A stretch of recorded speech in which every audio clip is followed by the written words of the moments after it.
Good afternoon. I'm Michael Eisenson, and I have the privilege of serving as chair of the Board of Trustees of Williams College and the distinct pleasure to welcome you here today to celebrate the induction of Maud S. Mandel as the 18th president of our college. We're especially pleased to have such broad representation from every part of our community. We have with us today faculty representing virtually all academic departments, students, staff, alumni spanning almost 80 class years, members of the Williamstown community, as a part of which we are deeply entwined, and delegates representing many of our peer academic institutions, at least 3 of which are represented by presidents drawn from our own faculty ranks here at Williams. Perhaps most importantly, we're pleased to officially welcome Maud's family, her husband Steve, her children Lev and Ava, and scores of other family and friends. Among those on stage with me today are representatives of the Board of Trustees and of the Presidential Search Committee, Brown University President Chris Paxson, who will share her thoughts with us later in the program, and here and in the row in front of me, a remarkable 5 people who have provided distinguished service as president of Williams College.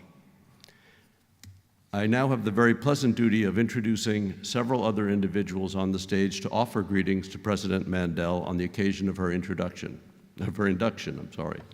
I will introduce all of them at this point, and they will in turn come to the podium to offer words of welcome.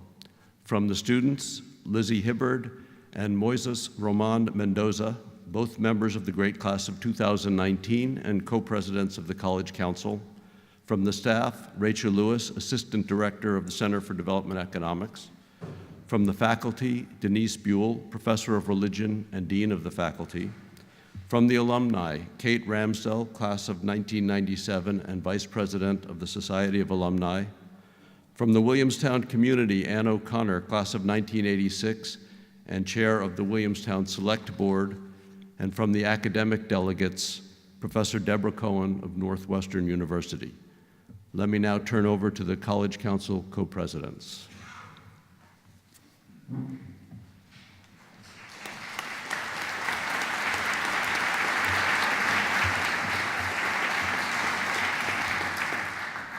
Good afternoon. Before we begin, we want to take a moment to acknowledge that Williams College sits on the territory of the Mohican Nation and is traditionally inhabited by the Mohawk and Nipmuc nations as well. Now, President Mandel, trustees, and honored guests, on behalf of the student body, we are honored to welcome President Mandel to Williams and to witness the historic induction of our first female president. In Providence, you had a population of 180,000 people. In Williamstown, there are 8,000, and I think half of those are cows. So welcome to our booming metropolis. For our size, Williams does a lot. Students develop genuine, meaningful relationships with their professors here. We have the oldest alumni society in the country. We have a fantastic history of student activism, and every year, Williams students volunteer to help weatherize the homes of local community members, tutor students, and provide consulting services to nearby businesses. We were also the first college to make cap and gown standard at graduation, so Brown has that to thank us for. This, though, would not be a true welcome without addressing our faults and our flaws. Williams was not intended to look like it does today. It was not intended for people of color, for women, and for so many other students that contribute to our community.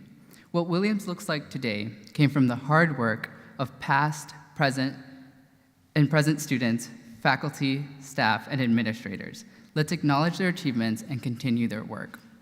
Today, the summer earnings contribution requires that financial aid students pay Williams a significant amount of what they make every summer, limiting their intellectual freedom and access to opportunities. We are need blind for our domestic students, but not for our international students. If we want to foster genuine space of inclusion, we cannot continue to perpetuate this implicit hierarchy. On campus, too many students are struggling with mental health. We've expanded our mental health services, but we need to address the underlying causes of this epidemic and reduce barriers to accessing counseling. In order to meaningfully address these issues, we ask you, President Mandel, to work with us and listen to student perspectives. Students care so deeply about Williams. We have to, otherwise we would have chosen somewhere with better weather. There is so much potential here in our little town, but it takes hard, thoughtful work to create real change. Students here fought for Africana studies and Latinx studies. They are still, after 3 decades, fighting for Asian American studies. We must support them in these efforts. The student body looks forward to working with you during your time here, President Mandel.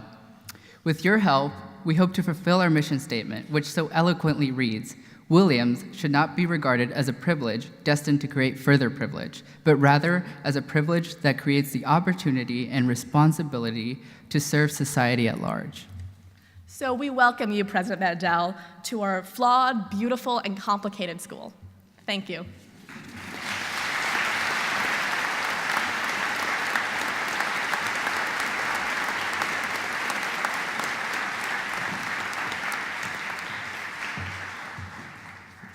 President Mandel, on behalf of the 867 staff of Williams College, welcome.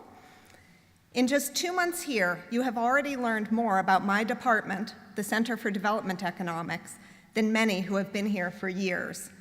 Your interest and willingness to meet with our 27 graduate students from across the developing world has been noted with enthusiasm by our program faculty, staff, and students.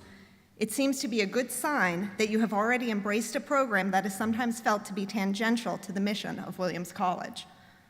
Of course, I would disagree with this assessment. Despite that the fact that our students are older than the undergraduates and that we are physically located on the edge of campus, the CDE is in many ways a microcosm of what all of us value at Williams. Our students make up a diverse community who live, eat, study, and socialize together.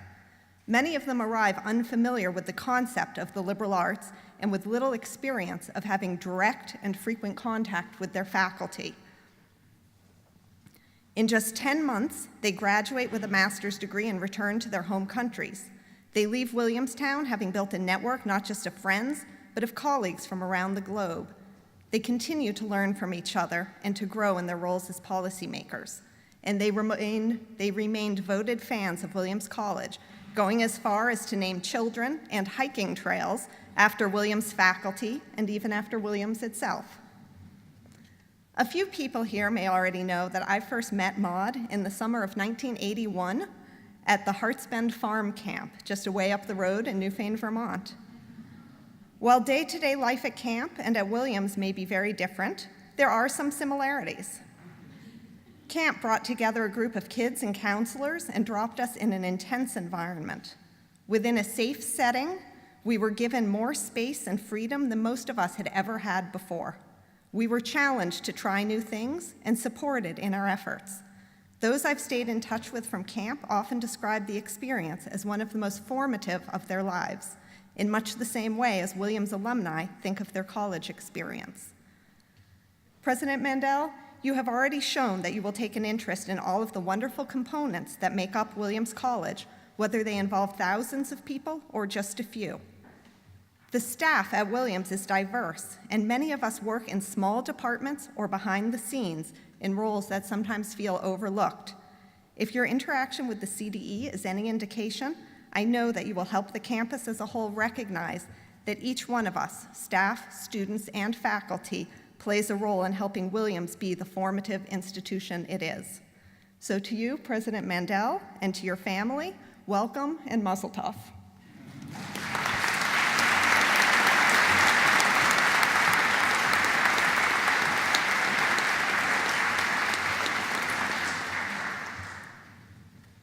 Good afternoon.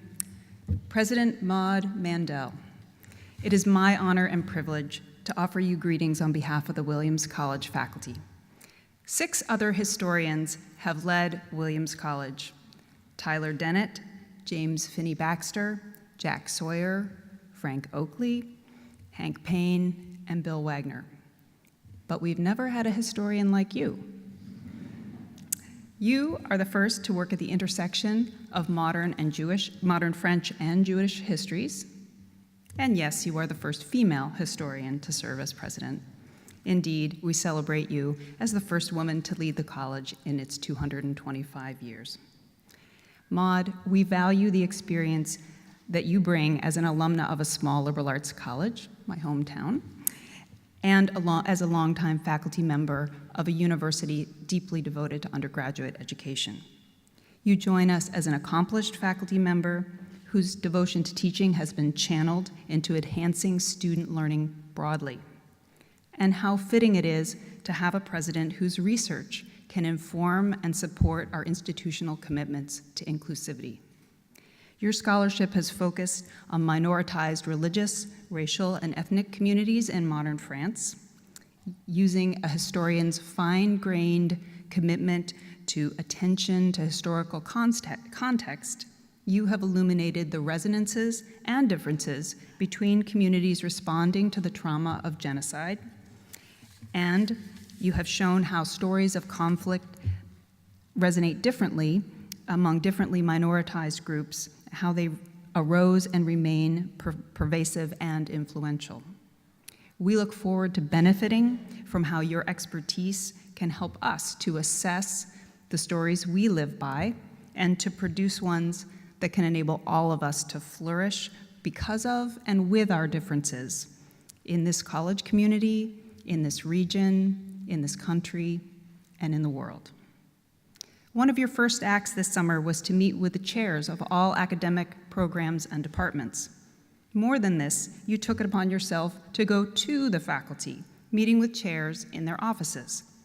This impulse to meet faculty where we work is deeply appreciated. I know the idea was born of your own experience as a faculty member at Brown with the then new president, and we're really grateful that you're bringing good ideas with you to Williams. You bring the talents to lead with us. We are excited to have you work with us to imagine and to implement a vision for continuing to offer our students the very best education. My faculty colleagues and I offer you and your family, your husband Steve, and your daughter Ava, and your son Lev, the warmest welcome to Williams and Williamstown. We are delighted to have you as part of our community.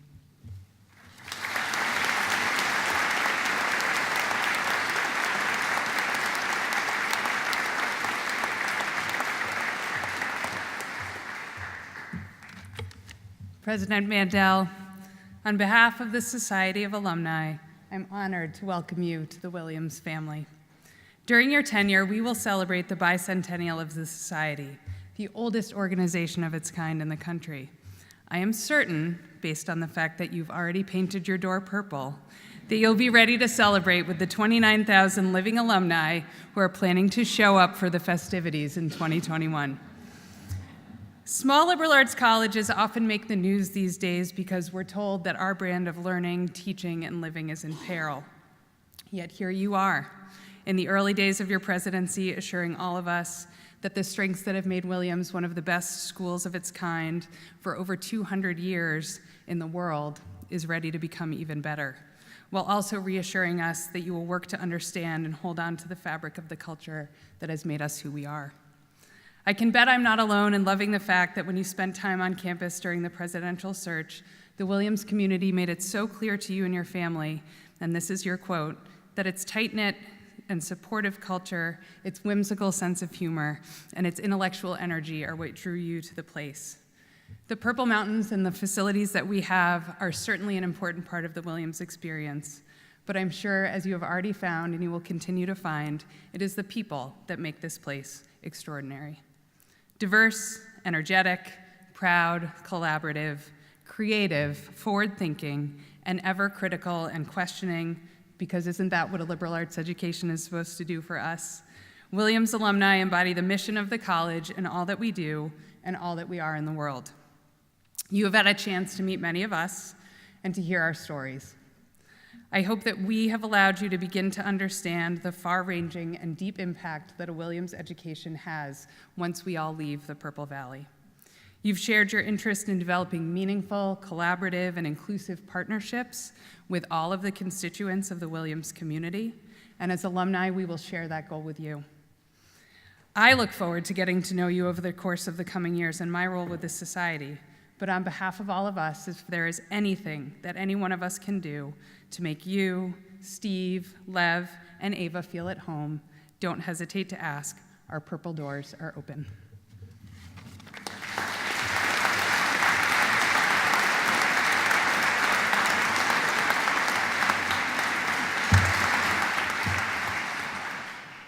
President Mandel, on behalf of the residents of Williamstown, I would like to welcome you, your husband Steve, and your children Lev and Ava to our town. We hope that you have already found your way into the thriving world that exists outside the campus perimeter, be it hiking trails or restaurants, farms or museums, or the living rooms of friendly new neighbors. We wish Ava the best of luck on her first day at the brand new Mount Greylock Regional School, whose opening was conveniently delayed until after this ceremony so that she gets a chance to be the center of your attention that day. As roughly the 7th female chair of the Select Board, and in a town indebted to the contributions of women leaders, including the tireless and valiant Carrie Green, I am pleased to see that Williams College has finally caught up with the town in choosing a woman to serve in a top leadership role.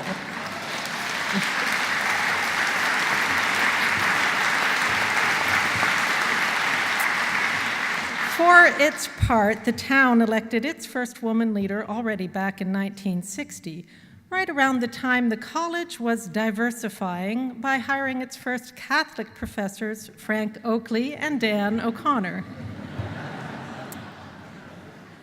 As residents of Williamstown, we would like to reiterate how enthusiastically we support and embrace the college's mission of inclusion, a topic truly as dear to us as it is to you. We recognize how we all gain from welcoming the stranger, the newcomer, the outsider into our community. Through the Center for Learning in Action, Williams students are increasingly involving themselves in aspects of town life and our surrounding community, including helping out in schools, and we are all the richer for it. Obviously, the town-gown relationship is long and deep, and, history shows, occasionally even bumpy. So to help you get up to speed, we are offering you a copy of the town's official history book, Williamstown, the First 250 Years. Since our very first days together, Williamstown and Williams College have been so closely intertwined as to be, in Fred Rudolph's words, inseparable, something those unnamed defectors never understood. Williamstown may be, as a student complained in 1812, in a wilderness without even a stagecoach to connect it with the outside world. And yet, without the irresistible and enduring qualities of the town once named West Hoosick, Ephraim Williams would surely have donated his fortune elsewhere, and none of us would be standing here today. President Mandel, welcome to Williamstown.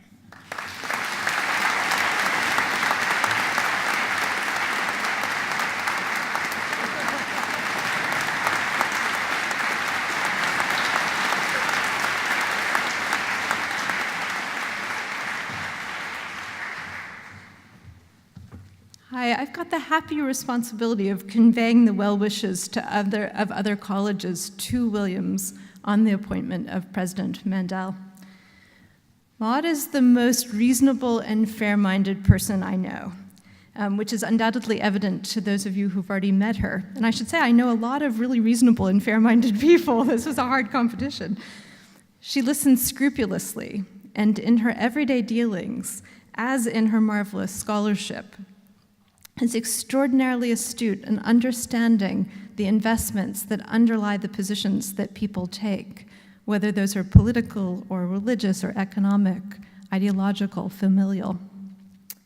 It's also the case that Maud, having worked out the stakes, is extraordinarily crisp in her decision-making. She knows the importance of resolution and of moving forward, and in fact, that word forward is a word I always hear in Maud's voice. She acts courageously, taking on herself the burden of hard choices. In the nearly 20 years that I've known her as a colleague and as a friend, I've always admired this quality of hers, both when I've agreed with her and also when I've been on the other side. For an institution such as Williams, which is already superb by every measure conceivable, and also takes community and the collective good so seriously, I really can't imagine a better choice than Maud. Her passion for education as a way of living, and for diversity as a moral, intellectual, and also a pragmatic good, chime in perfectly with Williams's traditions and with its future. Where there are new directions to embark on, she'll find the harmony in the inevitable discord of college life. She talks forthrightly, but without edge. She has a remarkable ability to shape a consensus precisely because it's clear that she so respects the commitment and the hard work and the smarts of people who are on the other side. And since I'm here to represent all institutions of higher learning, I want also to say that in all of the conversations I've had with colleagues who know Maud, the consensus has been, lucky, lucky Williams. So welcome, Maud, Steve, Lev, and Ava, and congratulations, Williams, on the wisdom of your decision. But be prepared to deal with the envy of your colleagues at other places. Thank you.